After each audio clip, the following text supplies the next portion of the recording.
முக்கிய செய்திகள். லண்டன் கலவரம் மற்ற இடங்களுக்கும் பரவுவதால் பதற்றம். கட்டிடங்கள், வணிக வளாகங்களுக்கு தீ வைப்பு.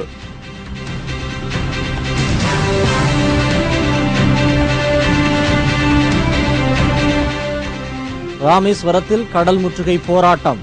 பாஜகவை சேர்ந்த ஏராளமானோர் பங்கேற்பு.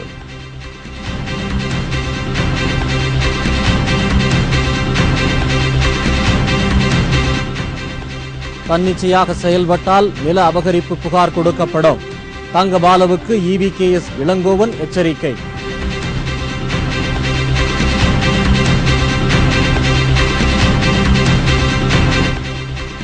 உள்ளாட்சி தேர்தலுக்கான ஏற்பாடுகள் தொடங்கின. மேயர் உள்ளிட்ட தலைவர்களை மக்களே நேரடியாக தேர்ந்தெடுக்க சட்ட திருத்தம்.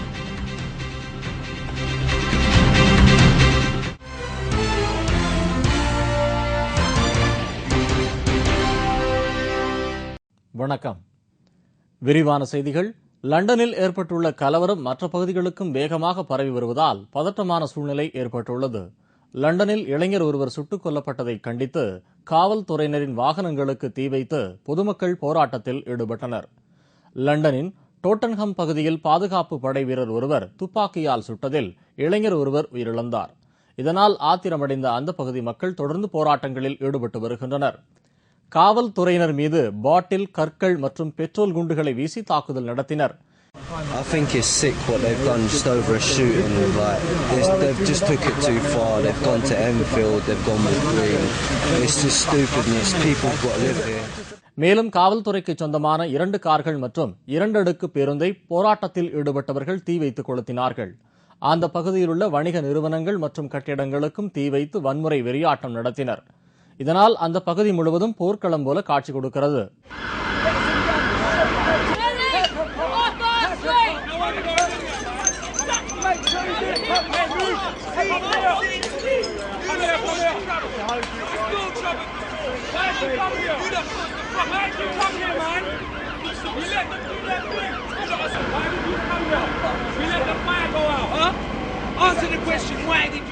கலவரம் மற்ற பகுதிகளுக்கும் வேகமாக பரவுவதால் பதற்றமான சூழ்நிலை ஏற்பட்டுள்ளது. நிலைமையை கட்டுப்படுத்த முக்கிய இடங்களில் ஏராளமான காவல்துறையினர் குவிக்கப்பட்டு பாதுகாப்பு ஏற்பாடுகள் பலப்படுத்தப்பட்டது. I think it's all teenager, they shouldn't do that. Teenager, I can't believe that the teenager do this. But if there is some people like using a drug, it means they can't do anything. Who's, for example, need it? They need a drug. They do everything.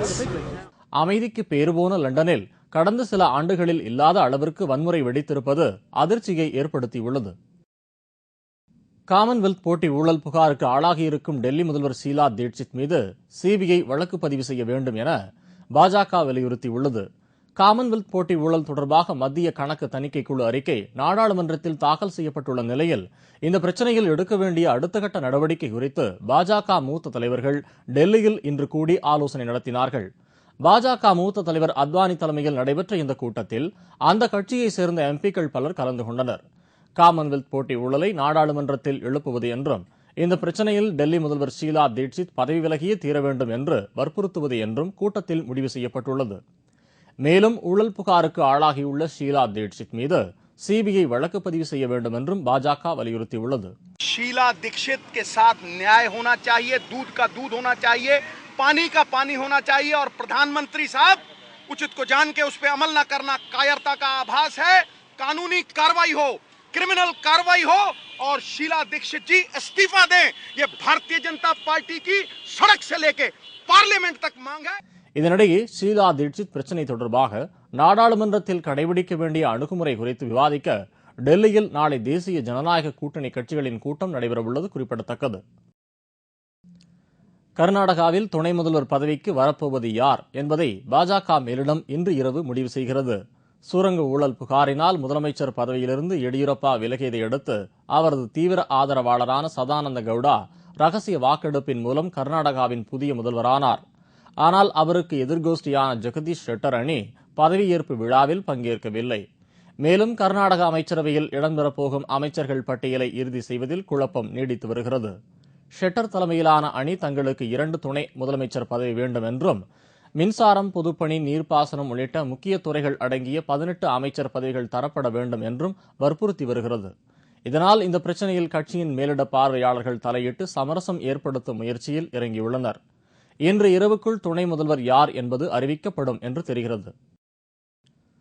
சமச்சீர் கல்வி தொடர்பான வழக்கில் நாளை உச்சநீதிமன்றம் தீர்ப்பு வழங்கும் என்று எதிர்பார்க்கப்படுகிறது.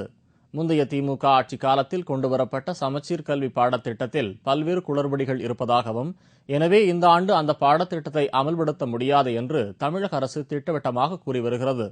இது தொடர்பான வழக்கில் சென்னை உயர்நீதிமன்றம் சமச்சீர் பாடத்திட்டத்தை இந்த ஆண்டே அமல்படுத்த வேண்டும் என்று தீர்ப்பளித்தது. ஆனால் இந்த தீர்ப்பை எதிர்த்து தமிழக அரசு உச்சநீதிமன்றத்தில் மேல்முறையீடு செய்தது. தமிழக அரசைப் போலவே மெட்ரிகுலேஷன் பள்ளிகள் தரப்பிலும் பெற்றோர் தரப்பிலும் உச்சநீதிமன்றத்தில் கேவியட் மனுக்கள் தாக்கல் செய்யப்பட்டன. இந்த மனுக்கள் மீது வாதி பிரதிவாதி விசாரணை முடிவடைந்து உச்சநீதிமன்றம் தீர்ப்பை ஒத்திவைத்துள்ளது. இந்நிலையில் சமச்சீர் கல்வி வழக்கில் உச்சநீதிமன்றம் நாளை தீர்ப்பளிக்கக்கூடும் என்று எதிர்பார்க்கப்படுகிறது. ஆனால் திங்களன்று தீர்ப்பு கூறப்படும் பட்டியலில் சமச்சீர் கல்வி வழக்கு இல்லை என்றும், செவ்வாய் அல்லது புதன் அன்றுதான் தீர்ப்பு வெளியாகும் என்றும் டெல்லி வட்டாரங்கள் தெரிவித்துள்ளன. கச்சத்தீவை மீட்கும் வரை போராட்டம் தொடரும் என்று தமிழக பாஜக அறிவித்துள்ளது.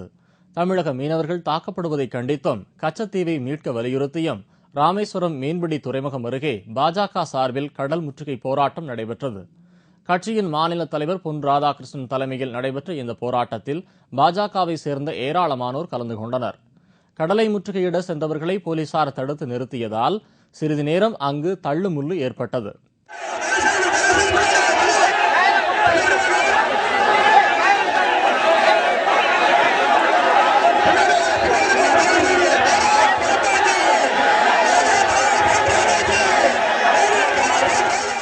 போராட்டத்திற்கு பின்னர் செய்தியாளர்களிடம் பேசிய தமிழக பாஜக தலைவர் பொன் ராதாகிருஷ்ணன், இலங்கையிடம் தாரை வார்த்து கொடுத்திருக்கும் கச்சத்தீவை மீட்கும் வரை போராட்டம் தொடரும் என்றும், அடுத்த கட்டமாக கடலில் தேசிய கொடி ஏற்றும் போராட்டம் நடைபெறும் என்றும் தெரிவித்தார்.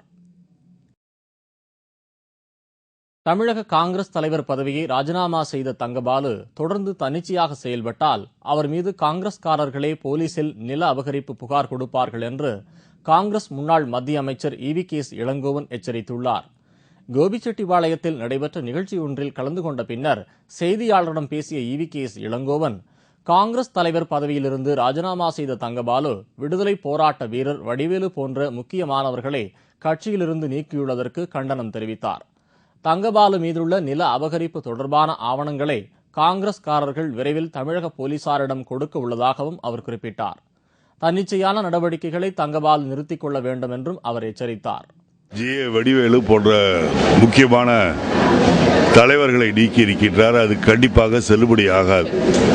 அந்த மாஜி தலைவருடைய இது போன்ற செய்கைகள் தொடருமேயானால் கண்டிப்பாக நில அபகரிப்பு வழக்கு அவர் மீது தொடர்வதற்கான சாத்தியக்கூறுகள் இருக்கின்றன. தமிழக காங்கிரசுக்கான புதிய தலைவரை ராகுல் காந்தி விரைவில் அறிவிப்பார் என்று கூறிய இளங்கோவன், வரும் உள்ளாட்சித் தேர்தலில் காங்கிரஸ் தனித்து போட்டியிடவே விரும்புவதாக குறிப்பிட்டார். தமிழ்நாட்டில் உள்ளாட்சித் தேர்தலை நடத்துவதற்கான ஏற்பாடுகளில் மாநில தேர்தல் ஆணையம் முழுவீச்சில் ஈடுபட்டுள்ளது. தமிழ்நாட்டில் உள்ள உள்ளாட்சி அமைப்புகளின் பதவிக்காலம் அக்டோபர் மாதத்துடன் முடிவடைகிறது. திட்டமிட்டபடி உள்ளாட்சித் தேர்தல் அக்டோபர் மாதம் நடைபெறும் என்றும் தமிழக அரசு அறிவித்துள்ளது. இதனால் தேர்தலுக்கான ஏற்பாடுகளில் மாநில தேர்தல் ஆணையம் முழுவீச்சில் ஈடுபட்டு வருகிறது. கடந்த ஆட்சியில் மேயர், நகரசபை தலைவர், பஞ்சாயத்து தலைவர் ஆகியோரை கவுன்சிலர்களை தேர்ந்தெடுத்த முறையை ரத்து செய்து மக்களே நேரடியாக ஓட்டு போட்டு மேயர் உள்ளிட்ட தலைவர்களை தேர்ந்தெடுக்கும் முறையை மீண்டும் நடைமுறைப்படுத்த அதிமுக அரசு முடிவு செய்துள்ளது. இதற்கான சட்ட திருத்த மசோதா பட்ஜெட் கூட்டத்தொடரிலேயே கொண்டுவரப்படும் என்று தெரிகிறது. மேலும் சென்னை மாநகராட்சி எல்லை விரிவுபடுத்தப்பட்டு கிரேட்டர் சென்னை என்ற பெயரில் மெகா நகரமாக உருவாக உள்ளது. தற்போது 174 சதுர கிலோமீட்டர் பரப்பளவு கொண்ட சென்னை மாநகராட்சியின் எல்லை 426 சதுர கிலோமீட்டர் பரப்பளவு வரை விரிவுபடுத்தப்படும்.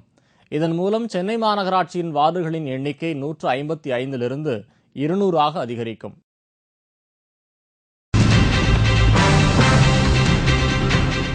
சேலத்தில் நடைபெற்ற அகில இந்திய நாய்கள் கண்காட்சி. 250க்கும் மேற்பட்ட அழகிய நாய்கள் பங்கேற்பு.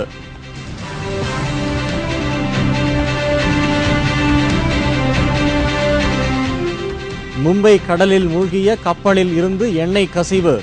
சுற்றுச்சூழல் பாதிக்கும் அபாயம் மற்றும் பல செய்திகள் விளம்பர இடைவேளைக்கு பிறகு.